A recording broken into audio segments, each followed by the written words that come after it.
up, DC Gang? It's your boy Dread. And this your girl Cash. Back with another video. Mr. Ballen or Mr. Particular? Mr. Particular. Huh? I said Mr. Particular. Hey, we got Mr. Ballen. That what you were trying to say? Yeah. Mr. Ballen, the great storyteller once again. Yes. This one is titled, gang. This was a request to do. This man was the Nazis' worst nightmare. Historical Legends Part 1. The Nazis' Worst. He was the worst. nightmare? Yeah, exactly. The Nazis' worst nightmare? Yes. So he must be something serious. If y'all new to the channel, do us a favor. Smash that subscribe button. Also put on the post notifications so you know we're dropping videos. Follow us on Instagram as well. Don't forget to leave a comment at the end of the video. Let us know how y'all feel about it and what other videos y'all want to see from us next. Ready to get into it? I'm ready to get into it. Let's I go. want to see the Nazis' worst nightmare. I never knew they had a worst nightmare. One person. Right.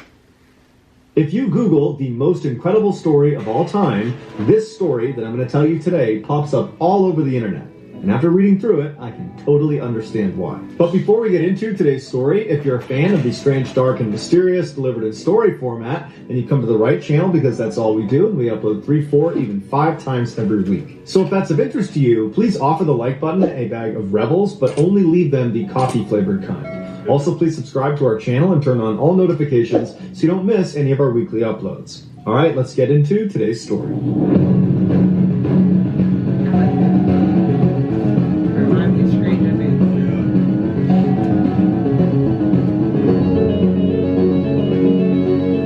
The United States formally entered World War II on December 8, 1941, after the Japanese attacked Pearl Harbor in Hawaii. At the time, Joseph Byerly was a senior at his high school in Muskegon, Michigan, and he had a scholarship to attend Notre Dame University the next year. But after his graduation in 1942, he decided he didn't want to go to college so long as other kids his age were going off to fight the war. And so he enlisted in the Army, and he immediately volunteered for one of the most dangerous units, the parachute infantry.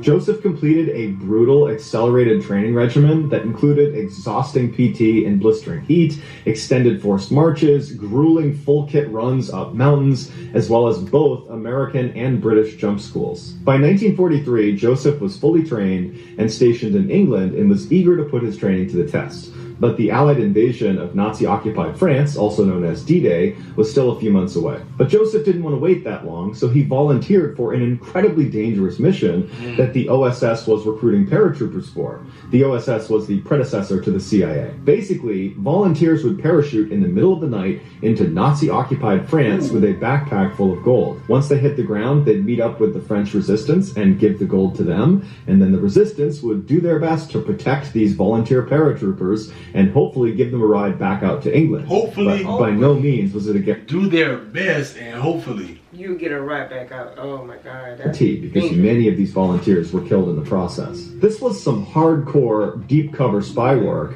that the OSS would tell their volunteers, if you get caught on this mission, you're gonna get tortured and you're gonna get executed. Oh. Joseph would successfully complete this insane mission, and then he liked it so much, he did it again. Shortly after his second successful OSS mission, word came down that D-Day was set to take place on June 6th. Joseph's unit was told they were going to be parachuted into France the night before in order to destroy bridges, cut power supply lines, and generally soften up defenses before the main invasion happened just a couple of hours later at Utah Beach. So in the dead of night, on June 5th, Joseph and his unit were flying over France when they were struck by enemy fire.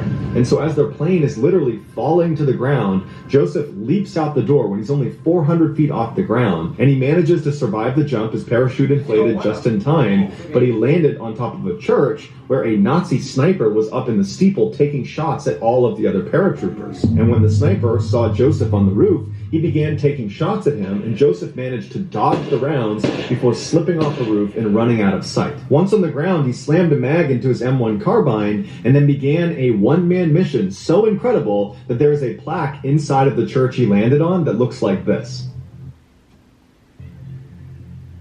Oh yeah, plaque, okay.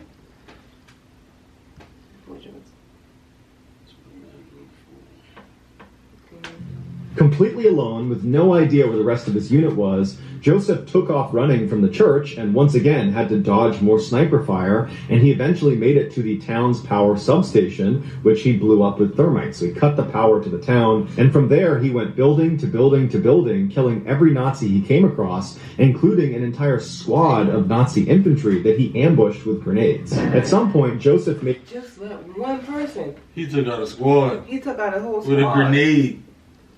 I see why that was the Nazis' worst nightmare.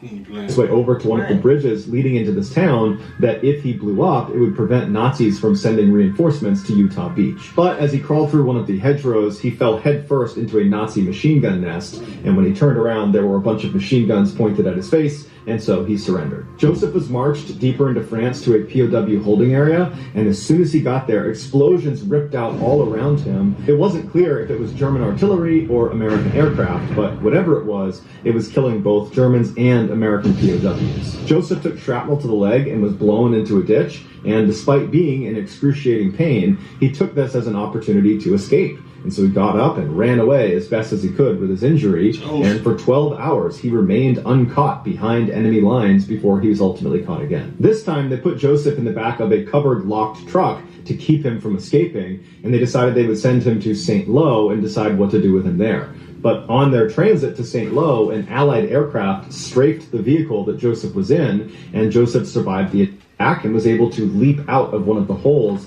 in the side of the truck from this attack, and he attempted to escape.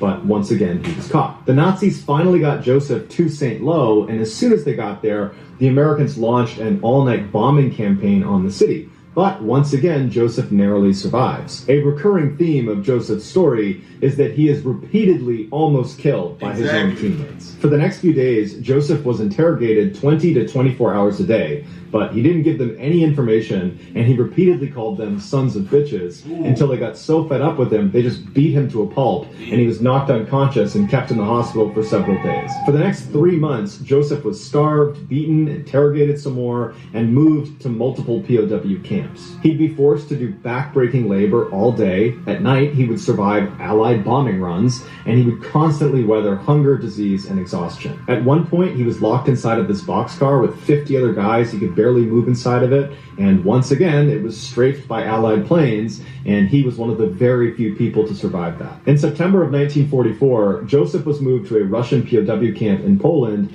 that held about 12,000 Russian men and women POWs. And as soon as he got there, he immediately began planning his escape. 2 months later, on a freezing night in November, Joseph, along with 3 other American POWs, managed to cut the barbed wire and snuck out of the camp and began making their escape south. They snuck into a railway station and hopped on a train car they believed was headed for Poland. Their plan was to meet up with the Soviet Red Army as it pushed through the region. But unfortunately, they got on the wrong train and they wound up in Berlin, the capital of Nazi Germany. One thing you don't hear much about when it comes to World War II is there was actually a large number of Germans that hated Hitler and totally disagreed with the Nazis. And so they organized a German underground resistance that was designed to help the Allies during the war. And so when Joseph and the other 3 American POWs arrived in Berlin, still wearing their POW uniforms, a member of the German resistance saw them and immediately grabbed them and brought them into hiding. But after only a week, the infamous Nazi secret police, aka the Gestapo, discovered them and arrested them. Over the next 10 days, Joseph and the other American POWs got to see firsthand just how awful the Gestapo really were. They were constantly interrogated while they were beaten, kicked, walked on, strung up by their arms backwards. They were hit with whips, clubs, and rifle butts until they drifted into unconsciousness.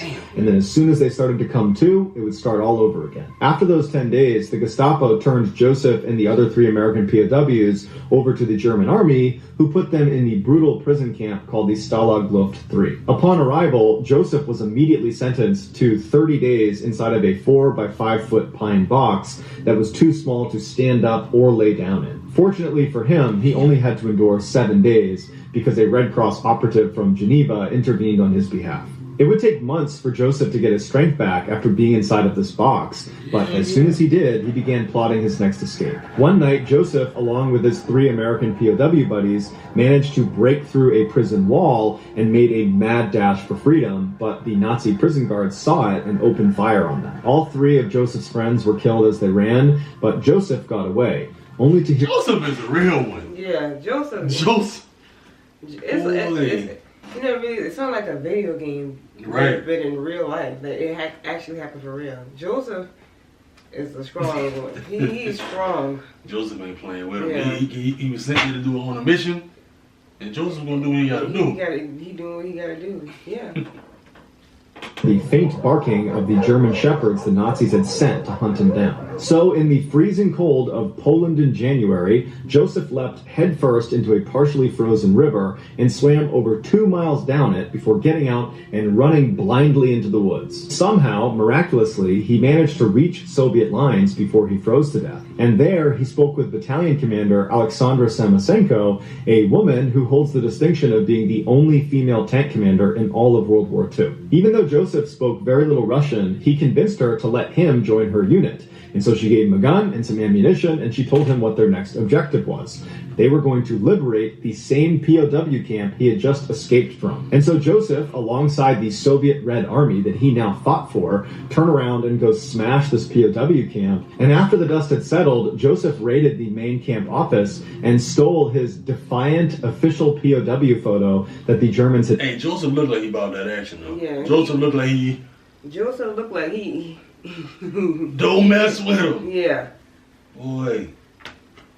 taken of him on the first day he got captured. Joseph continued to fight alongside the Soviets across the Eastern Front for a couple of months, but when a German dive bomber blew up the tank that Joseph was riding on, he was evacuated to a Russian field hospital. There, he received a visit from Georgy Zhukov, the most important Soviet military commander in World War II, who was intrigued by the only non-Soviet in the hospital. He sat with Joseph and learned his story through an interpreter, and then afterwards he provided Joseph with official paperwork that would allow him to rejoin American forces.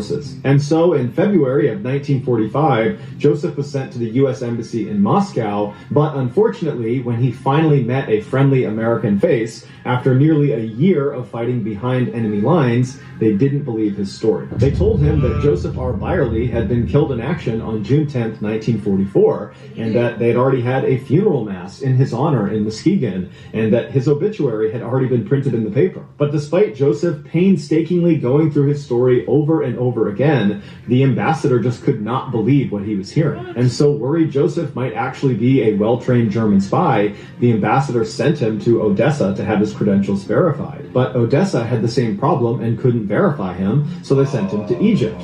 Egypt had the same problem, and they too could not verify his credentials. And so they sent him to Italy, where they finally used fingerprints, and they confirmed that, yes, this is in fact Joseph R. Byerly. And so on April 11th, 1945, Joseph returned home, and needless to say, his parents were very surprised to see him because they were convinced he died 10 months earlier. Yeah, 1 year later, Joseph would actually get married in the same church that held his funeral mass when everybody believed he was dead. Joseph was given the Purple Heart, and then in the 1990s was given additional presidential awards from U.S. President Bill Clinton as well as the Russian President Boris Yeltsin. Joseph was also given a custom-made AK-47 from the guy who invented the AK-47. Wow. Joseph died in 2004 at the age of 81, and his son would go on to become the U.S. ambassador to Russia under George W. Bush and Barack Obama. So that's going to do it, guys. If you found the secret in today's episode, let us know in the comments what it is and where you found it, so give us the timestamp, and if you're the first to do that, we'll pin you at the top of the comments section. If you enjoy... I see why they said the Nazis' worst nightmare, because, I mean, the man went through it all. The one man And ran he took like a whole Nazi squad out, just him, by himself. By himself. The rest of them didn't matter. Yeah. I mean, they mattered, but Joseph was the man. Joseph was the man. I mean, Joseph, he was getting through. Joseph got beat, through. got tortured, got interrogated, yep. starved. His plane blew up. He was hurt, still got away, helped others escape. Like, Joseph, you see in his eyes and his face, Joseph was like, a real one. It's like almost like a video game, but it's in real life. And then he lived to be 81 years old. He lived a good life. I mean, well, 81. You know, that part probably wasn't the good part, but he lived a long life. He lived a long life. Considering all that crazy stuff happened. Yeah, also considering all that crazy stuff happened. Shout out to him, man. I see, like I said, I see why they say Nazis' worst nightmare, because they couldn't get rid of him. Then he got married in the church that he had his funeral in. Yeah, he had his funeral in because they thought he was dead. That's crazy. You know, it's good to hear stories like this. Yeah. Like, I would never know. Goodness. Yeah.